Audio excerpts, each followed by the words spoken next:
Make sure you subscribe to our channel by clicking on the red subscribe button. And to never miss another lecture from Miracle, hit the bell icon to get regular updates on English literature.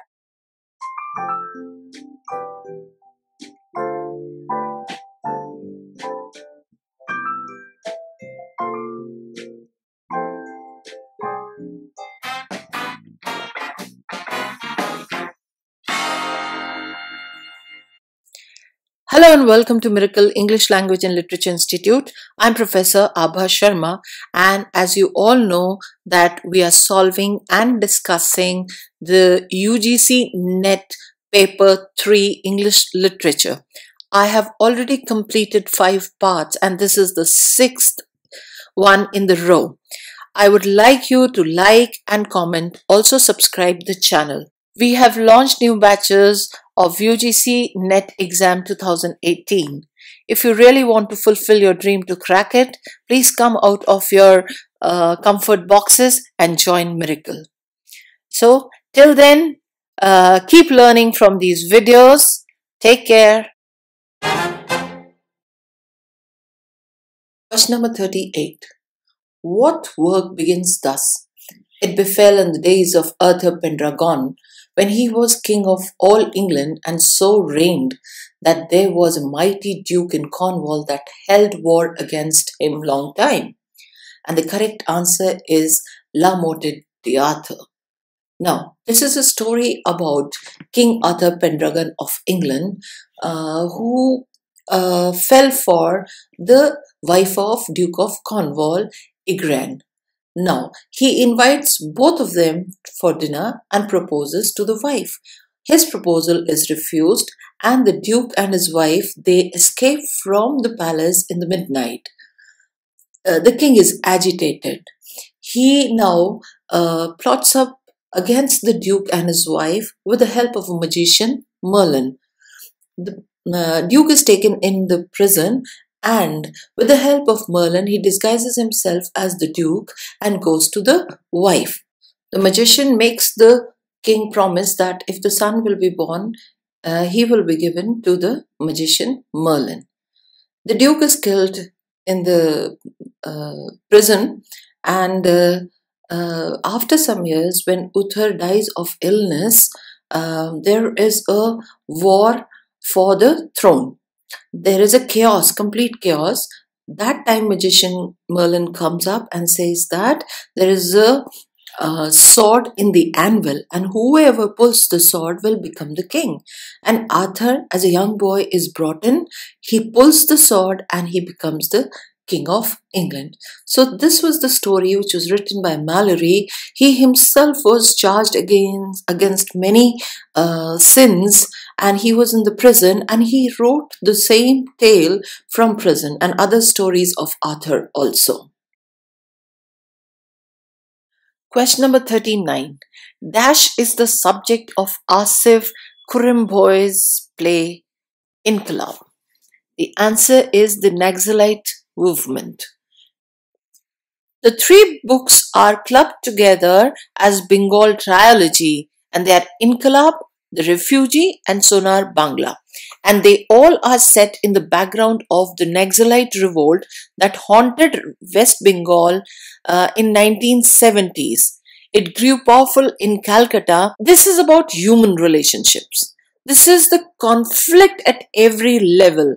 Physical, mental, emotional.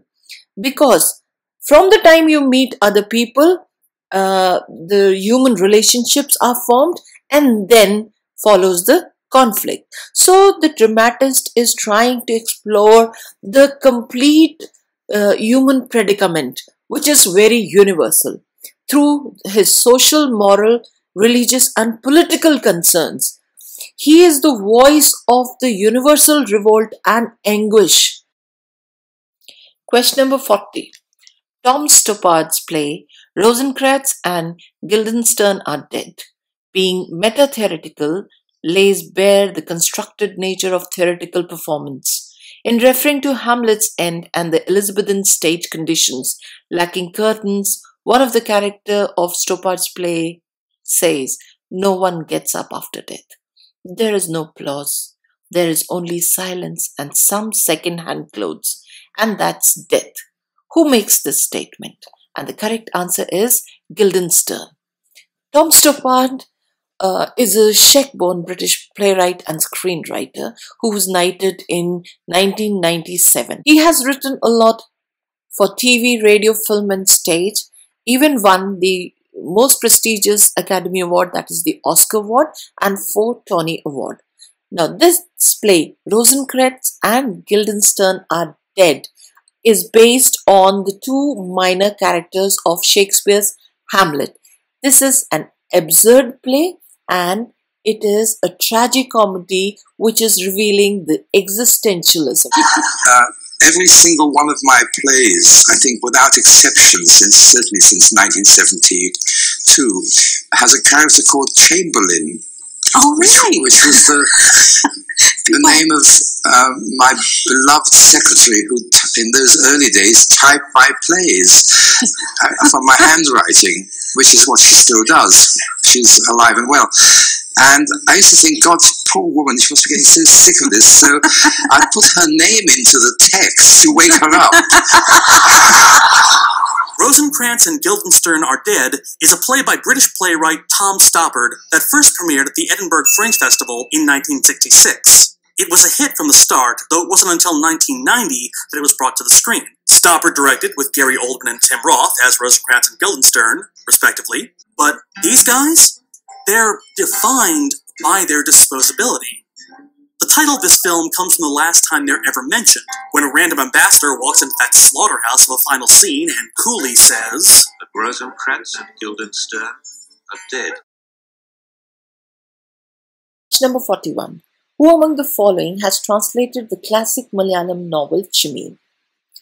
And the correct answer is Anita Nair. This is one of my favorite romantic novel. I taught this in ICT, that is Indian Classics in Translation, along with Godan, Gitanjali, Suraj Ka Satwa Ghoda, that is Sun's Seventh Horse by Dharamveer Bharti, and many other texts. The writer of this book is Tazaki Shivasankara Pillai in 1956. This is a story about a young Hindu girl falling in love with the Muslim boy. The girl is Karuthama and the boy is Parikutti.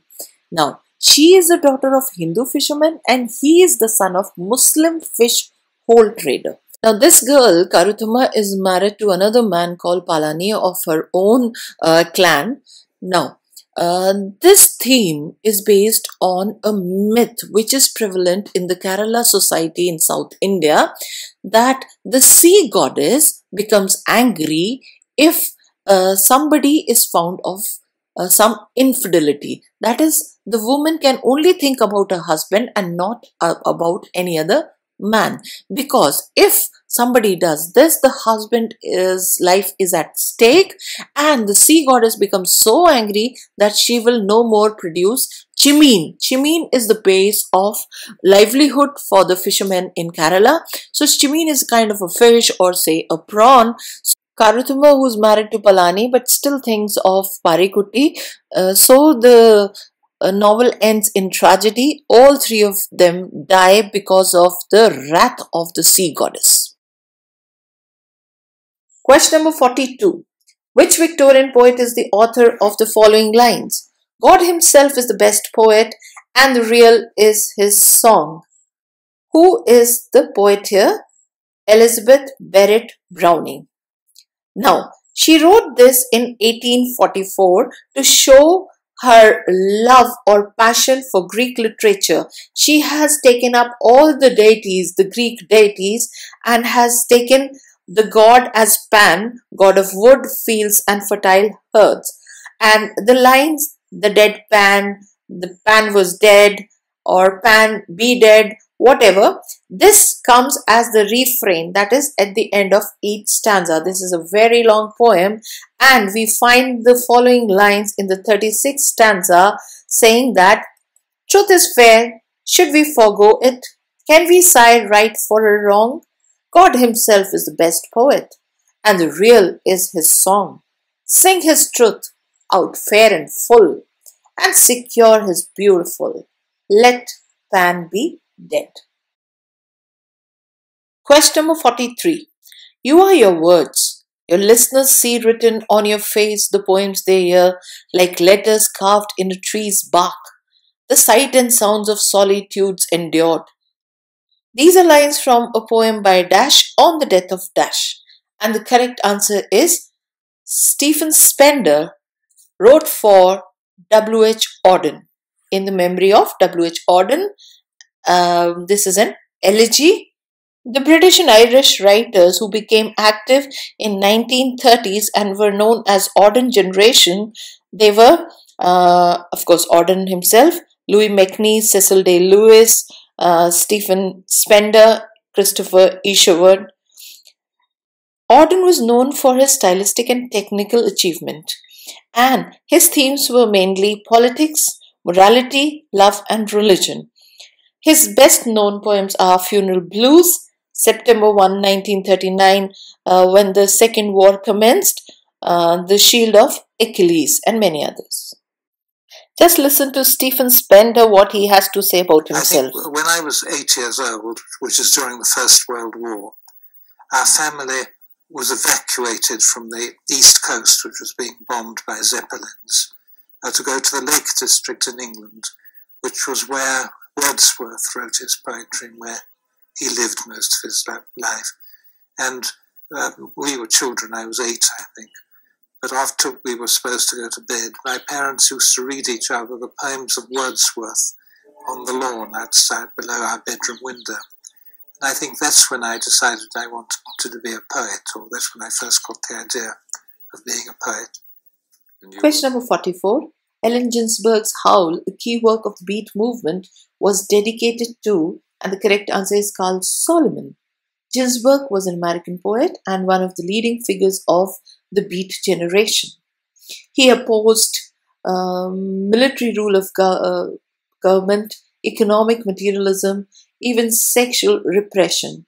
He is known for his homosexual relationships with a number of men, especially Peter Orlowski. Though I'm a Buddhist, and I think the Buddhists would say there is no real permanent self in any case, but there are many appearances of self. So I'm certainly a beat poet, and I'm certainly Jewish, and I'm certainly gay, and I'm certainly an American, and I'm certainly a practicing meditator, and I suppose a part of the counterculture in America, which is now under attack by the neoconservative theopolitical televangelists. Question number 45.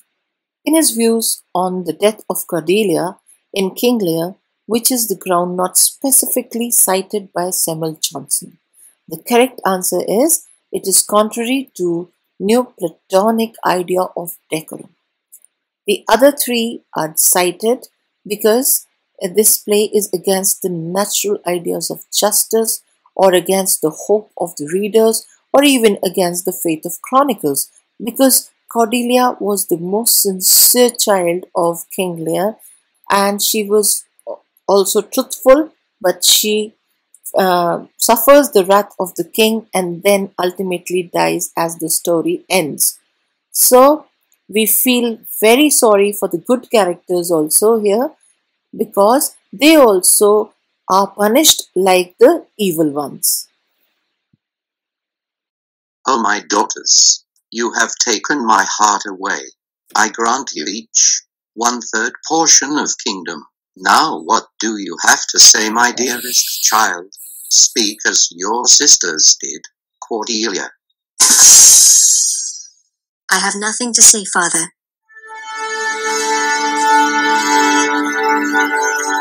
Nothing, nothing, nothing will give you nothing. Mend your speech a little. Speak out your love to me. Oh, Father, I cannot heave my heart into my mouth. I love you according to the bond between a father and a daughter, no more, no less.